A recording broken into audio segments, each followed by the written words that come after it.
इसलिए महमूद उसको पराजित करने के लिए 1018 ईस्वी में उस पर आक्रमण करने चल दिया। मार्ग में जितने भी नगर पड़े उसने उन सभी को लूटा और नष्ट किया। मार्ग में पड़े मथुरा को महमूद ने लूटा और मंदिरों को नष्ट कर दिया।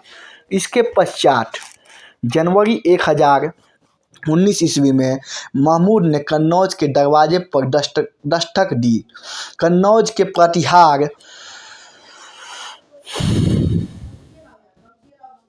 शासक राज्यपाल ने आतंकित होकर बिना विरोध किए समर्पण कर दिया, फिर भी संपूर्ण नगर को रौंद डाला गया।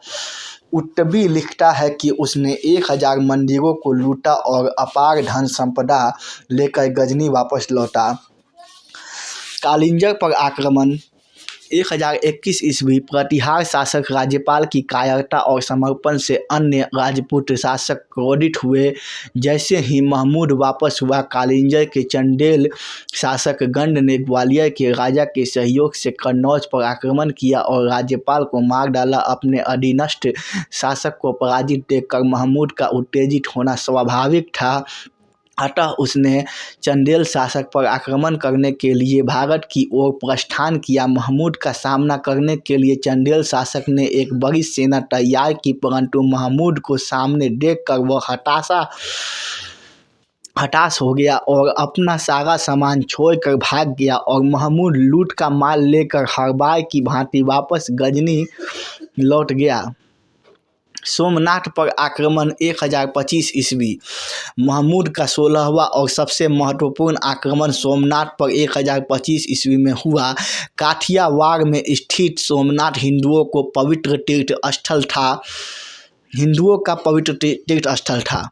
यहाँ सोमनाथ जी का वैभवशाली मंदिर था जिसमें अपार धन संपदा थी, जो कि महमूद के लालच का प्रमुख कारण थी। महमूद 80,000 सैनिकों की विशाल सेना लेकर गजनी से चला और मुल्तान एवं राजपूताना होता हुआ अनहिलवाड़ा पहुंचा।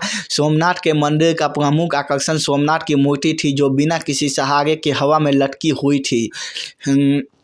सीमावर्ती क्षेत्र के सभी राजकुमार मंदिर में एकत्रित हो गए और गजनवी का डटकर मुकाबला किया। 3 बार तो उन्होंने महमूद के आक्रमण को विफल कर दिया, लेकिन चौथी बार महमूद सफल हो गया। उसने हजारों हिंदुओं को तलवार के घाट उठा दिया और मंदिर में प्रविष्ट हुआ। महमूद ने सोमनाथ की मूर्ति को नष्ट कर दिया। इस मंदिर की अपार धन संपदा उसके हाथ लगी। ऐसा कहा जाता है कि उसने चांदी के बने हुए घर को तोड़ डाला और सारी चांदी गजनी ले गया। महमूद की इस विजय के लिए इस्लामिक जगत में उसे काफ़ी सराहा गया। खलीफा ने महमूद को इस्लामिक जगत का सितारा कहा। महमूद गुजरात से सिंध होता हुआ गजनी वापस चला गया। महमूद का 17वां और अंतिम आक्रमण सिंध के जाटों के विरुद्ध 1027 ईस्वी में हुआ। क्योंकि महमूद जब अनहिलवाड़ा से सिंध होकर गजनी वापस लौट रहा था, तब सिंध के जाटों ने उसे काफ़ी परेशान किया था और वह इसका बदला लेना चाहता था। उसने जाटों का जमकर संहार किया और अनेक हिंदुओं को मुसलमान बनाया। यह महमूद का अंतिम आक्रमण था। इसके कुछ वर्षों बाद 1030 ईस्वी में गजनी में महमूद की मृत्यु हो गई। महमूद के आक्रमण का मुख्य उद्देश्य धन प्राप्त करना था। उसने न केवल ज्वालामुखी, कांगड़ा, मथुरा, सोमनाथ आदि के मंदिरों को लूटा, बल्कि बगदाद को भी जमकर लूटा।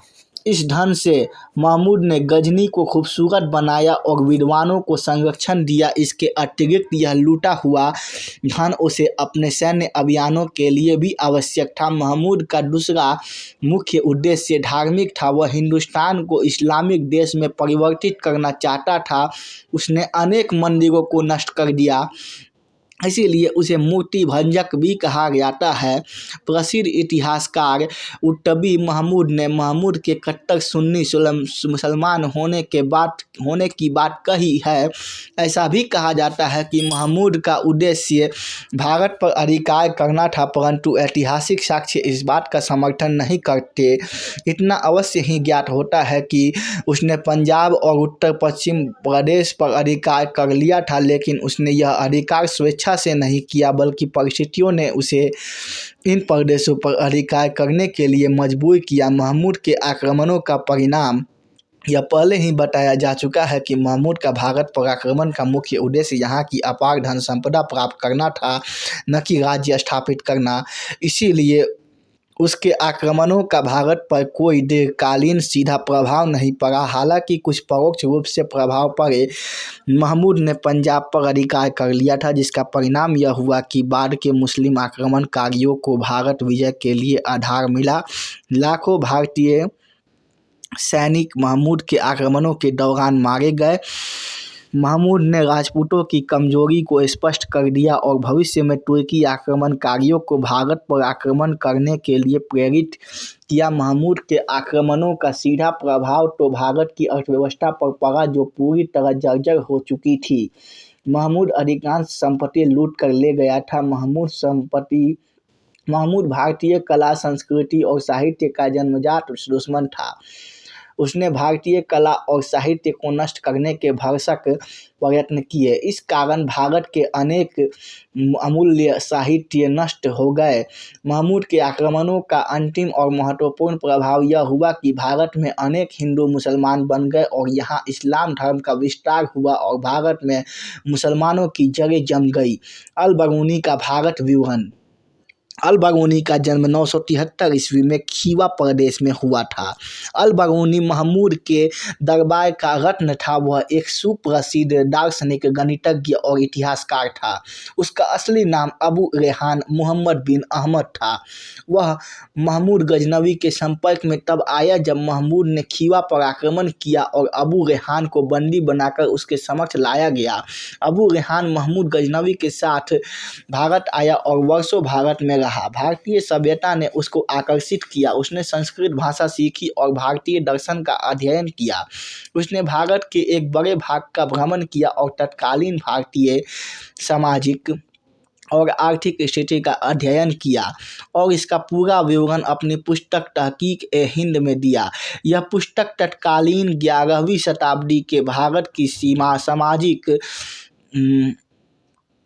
की सामाजिक, राजनीतिक, धार्मिक और आर्थिक स्थिति का सही चित्रण करती है। भारत पर महमूद के आक्रमणों के विनाशकारी प्रभाव पर प्रकाश डालते हुए अल-बरूनी लिखता है कि महमूद ने इस देश की समृद्धि को पूर्णतया समाप्त कर दिया तथा ऐसा भयानक उत्पीड़न किया जिससे हिंदू जाति टूटकर चारों तरफ बिखरे हुए धूल के कणों के समान हो गई। अब हिंदू धर्म केवल इतिहास की बात बनकर रह गया। इसका अर्थ यह हुआ कि हिंदू जाति की काफ़ी हद तक ह्रास हुआ। बचे खुचे हिंदू अपने मन में मुसलमान के प्रति घृणा की भावना का पोषण करने लगे। अल-बरूनी लिखता है कि यही कारण था कि भारत के जिन शिक्षा केंद्रों को महमूद ने विजित किया था, वहां से शिक्षा का पलायन हो गया और शिक्षा कश्मीर, बनारस तथा अन्य स्थानों को चली गई। ये सभी स्थान इस्लाम की पहुंच से दूर थे। अल-बरूनी लिखता है कि हिंदुओं में कुछ दोष है, जैसे बाकी अगले पाठ में।